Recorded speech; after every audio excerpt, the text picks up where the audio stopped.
आज Doubtnut app download करें।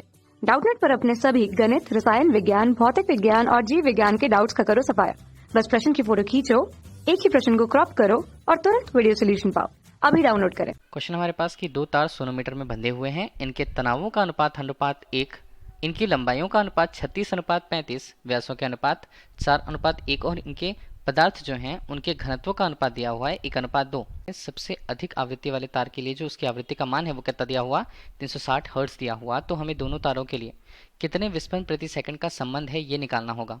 और ये प्रति विस्पंद सेकंड का मान हमें दिया हुआ है 8, 5, 10 और 6 के रूप में। दिया क्या है, यहाँ पर दिया है सोनोमीटर के तार के रूप में बात की जा रही है। तो सोनोमीटर का तार है या सोनोमीटर में जो डोरी होती है उसमें उत्पन्न जो आवृत्ति है वो संबंधित होगा यहाँ पर। तो बोला ये जा रहा है कि सोनोमीटर की दो तारें हमारे पास मौजूद हैं, एक हम सब्सटीट्यूट से लेंगे, दूसरे को दो हम कहते हैं, ठीक है। तो तनावों के जो अनुपात दिए हुए हैं उनके अनुपात के मान यहाँ पर हम लिखें तो कितना हो जा रहा है, यहाँ पर T1 अनुपात T2 के रूप में ही हम लिखेंगे, ठीक है। इसका मान कितना, अनुपात का मान है 8 अनुपात 1 के रूप में। मीटर के तारे के लिए उनकी लंबाइयों के अनुपात L1 अनुपात L2 के रूप में देखा जाए तो वो दिया हुआ है 35 अनुपात माफ कीजिएगा 36 अनुपात। व्यासों के अनुपात जो हमें दिए हुए हैं इसे हम बोलेंगे D1 अनुपात D2 के रूप में। मान कितना होता है, मान होता है 4 अनुपात 1 के रूप में। और इसके अलावा जो पदार्थ के घनत्व का अनुपात होता है इसे हम ρ1 बटे ρ2 कहते हैं, वो कितना रह जाता है, वो रह जाता है 1 अनुपात 2 के रूप में, ठीक है। तो चार ऑप्शन हमारे पास दिए हुए। सोनोमीटर में जो उसके तार में उत्पन्न आवृत्ति का जो मान होगा, तार या डोरी में उत्पन्न आवृत्ति का मान, इसे हम किससे व्यक्त करेंगे, इसे हम n से व्यक्त करेंगे, ठीक है। मान कितना होगा, मान होगा 1/2L लंबाई को प्रदर्शित करता है। वर्गमूल के अंदर हम देखें तो T/m यहाँ पर मान होगा, ठीक है। T तनाव के मान को प्रदर्शित करता है, L लंबाई को, और M प्रत्येकांक लंबाई में डोरी के लिए उसके द्रव्यमान को प्रदर्शित करता है, ठीक है। तो अभी हम यहाँ पर देख रहे हैं मान यहाँ पर क्या क्या बन जाएंगे। तो यहाँ पर क्या लिखा जा सकता है, n तो यहाँ पर होगा, ठीक है। 1/2L लंबाई में यहाँ पर कोई परिवर्तन नहीं है और T तनाव के मान को T ही हम लिखेंगे। M को क्या लिखा जा सकता है, M को हम एक तरह से क्षेत्रफल क्या होगा, क्षेत्रफल तार के लिए जो उसका अनुप्रस्थ काट क्षेत्रफल होगा तार के लिए, जहां उसके त्रिज्या को हम r से प्रस्तुत कर देते हैं तो r का स्क्वायर बन जाता है और घनत्व का गुणा हमने कर दिया। चूंकि आयतन एवं में द्रव्यमान को बताता है, लेकिन अभी हम यहाँ पर देखें जो घनत्व हमारे पास है और जो क्षेत्रफल होगा प्रति एकांक लंबाई पर यहाँ पर मान होता, तो लंबाई और लंबाई का मान यहाँ से कट जाता है, ठीक। तो यहाँ पर कौन से टर्म बाहर आ सकते हैं, तो n का मान हम देखें तो ये हमारे पास बनता है 1/2L r के रूप में, ठीक है।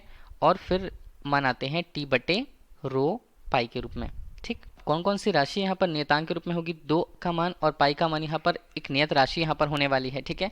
तो इनका अनुपात कैसे बनते जाएगा, तो यहाँ पर हम देखें तो N1 अनुपात बटे N2 अनुपात, दूसरे दोनों तारों के लिए अनुपात का मान हुआ आवृत्तियों का अनुपात, ठीक है। तो इसे हम क्या लिख दें, L नीचे पर है तो हम ऊपर की तरफ लिखेंगे L2 बटे L1, गुणा करें तो यहाँ पर त्रिज्या भी उसी तरह से लिखी जाएगी, नीचे का मान R1 और ऊपर R2। बाकी टर्म्स आते हैं वर्गमूल के अंदर, तो यहाँ पर बनता है T1 बटे T2 और गुणा करें तो नीचे रो है तो हम रो यहाँ पर लिख लेते हैं, किसके लिए, ये हमारे पास बनेगा ρ1 और ऊपर बनेगा ρ2 और ये किसके अंदर रहेगा, ये भी वर्गमूल के अंदर ही रहेगा, ठीक। अब इन्हीं के मानों को हम रख दें तो N1 अनुपात N2 का मान हमें अनुपात के रूप में मिल जाएगा। L2 अनुपात L1 अनुपात L2 का मान 36/35 था, तो यहाँ पर मान आ जाता है 35/36, गुना करें R2 और R1 का। देखिए जो व्यासों का अनुपात होता है वही त्रिज्याओं का ही अनुपात होता है, ठीक है। तो यहाँ पर हमें R2/R1 लिखना है, तो ये हमारे पास कितना आ जाता है, 1/4 आ जाता है, गुना करें तो T1 अनुपात T2 कितना दिया हुआ है, ये हमें दिया हुआ है 8 अनुपात 1 और घनत्व का अनुपात कितना दिया हुआ, ये दिया है 1 अनुपात 2 के रूप में। तो उल्टा हम करेंगे तो 2 अनुपात 1 आएगा, 2 अनुपात 1 यहाँ पर आएगा। इन टर्म्स में मान 4 के बन गए और यहाँ भी 4 तो कट गया, तो यहाँ पर N1 अनुपात N2 का मान हमें कितना मिला, ये हमें मिला 35 अनुपात 36 के रूप में, ठीक है। तो ये हमारे पास क्या रह गया, ये हमारे पास एक अनुपात रह गया। बताया गया है क्वेश्चन पे कि N1 और N2 में जिसका मान अधिक होगा उसके लिए आवृत्ति का मान हमें दिया हुआ है। चूंकि N2 के सामने 36 है, N1 के सामने 35 है, इससे हमें सीधे ही पता चलता है कि N2 का मान ज़्यादा है N1 की अपेक्षा, तो N2 का मान ज़्यादा N1 की अपेक्षा, ठीक है। तो यहाँ पर हम देखें तो N2 का मान कितना दिया हुआ, N2 का मान ही दिया हुआ वो 360 हर्ट्स है, तो इनके मान को रख लें तो N1 का मान हमें मिल जाएगा। तो N1 का मान दिखें तो हमारे पास 35 गुणा 35/36 और गुणा करें तो 360, ठीक है। तो 36 और 36 यहाँ पर 10 हो जाता है, तो मान कितना बन जाएगा, यहाँ पर n1 का मान यहाँ पर कितना बन जाने वाला है, वो बन जाने वाला है 350 हर्ट्ज के रूप में। हमें पूछा क्या गया था एग्जैक्टली, हमें क्वेश्चन पे पूछा गया है विस्पन का मान दोनों के मध्य।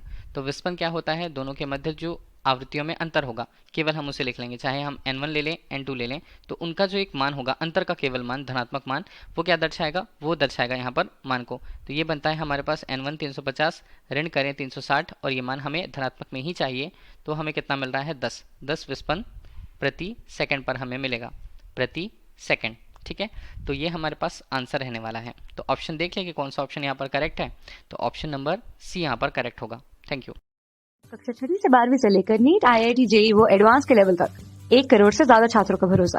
आज ही डाउनलोड करें डाउटनेट ऐप या व्हाट्सएप करें अपने सारे डाउट्स 8400 400 400 पर।